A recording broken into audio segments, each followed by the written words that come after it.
Welcome to episode 28, Carlos Slim, richest self-made billionaire in the world from Mexico.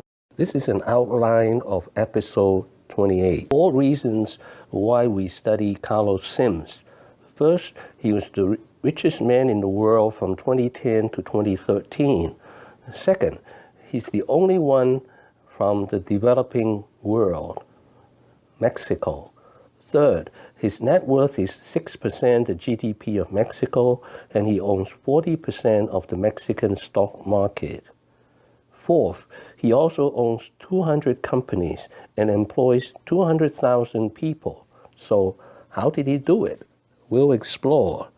Never before in the history have so many companies in so many countries be owned by a single man. We have done paper, candies, tires. We compete with the international companies, soft drinks, construction, bicycles, mining, telecommunications, metals, financial services, insurance, and oil platforms and infrastructure and road, tolls, etc., etc. I think bakery, retail. This is the early lives of Carlos Slims. My mother born in Mexico, and my father arrived at Mexico at 14 years, when he was 14 years, in 1902, a little more than 100 years ago.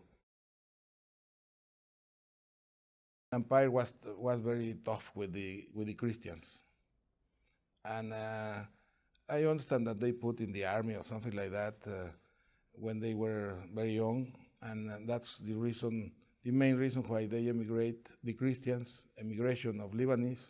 His father arrived in Mexico from Lebanon at age 14, endured a revolution, and then owned a thriving dry goods business. Carlos Slims is one of 6 children.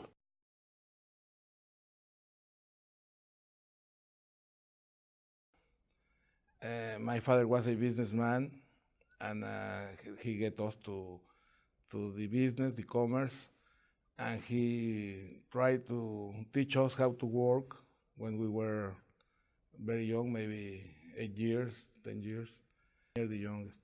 It was difficult when my father died. My father died when I was 13, and I have difficult times. So you have a reputation and a history for being an engineer and being very good with numbers. And one of your I select engineering because I like numbers. But I began to give classes like a professor in the university. At age 21, he graduated from Mexican National University. His first job was a stockbroker. Within 4 years, he made $40 million and started his own brokerage firm.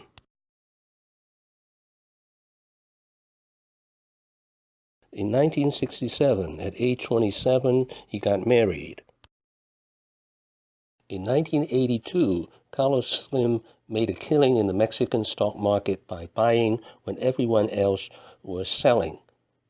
This earned him the nickname the Warren Buffett of Mexico.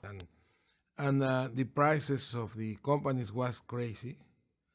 And there were 2 factors. Not only the values were very low, that was really, really very low. Let's say 3% of the book value, 5% of the book value, was crazy. The U.S. companies the foreign companies want to sell because to be invested in Mexico was not good, and they sold out his Mexican operation, and the bank sold the assets, and many people want to sell everything, and we were the only buyers. And that's one of the reasons I get so complex group with so many sectors, because they were available one day and the other and the other and the other. That's the only reason we were involved in so many things. What is unique about Carlos Slims? He thinks in terms of stages of history and civilization.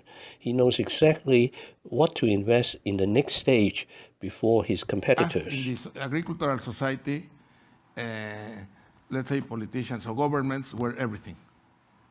Or feudal persons were everything. Entrepreneur and many other people in other activities can think in long term and find solutions and go in the way for long-term solutions. In the 20th century, with the electricity and the internal combustion, you have the modern society. And that moved everything. They changed everything. Eventually, Telecom is where he would make 75% of his fortune. He began with the purchase of the state-owned Telemax in 1990. First of all, I think that telecommunications is like a nervous system of the new civilization. That in this new civilization, like I was telling, is a civilization of services. Technology has gone so far that productivity is very high. And when you have productivity very high, you can create goods and services very low cost. And the government has the majority. It was not 100% owned by the government. It was 50-something. And we pay like 8 or 10 times the value it has 3 years before. And in the market, many people win a lot of money because the stock went from nothing to we pay $8.6 billion for the 100%. That's 1.7 for the 20%. And well, the mobile service was there. We have like 25,000 customers, something like that. Now we have 150 million. We grow 66% for 15 years. His next giant step was the creation of America Mobile in 2000, where he would amass more than 250 million mobile phone users in 3 different continents. The operation, and many telephone companies, landline companies, don't want to develop this because jeopardize the landline.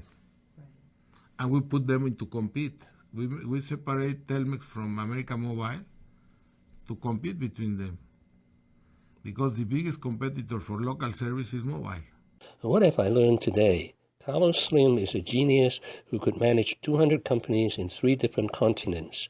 The complexity is hard to comprehend given the chaotic economic policy of Mexico. Thank you for watching. Please leave your comments and questions below. My next video will be 12 lessons of Carlos Slim. Wishing everyone peace and prosperity.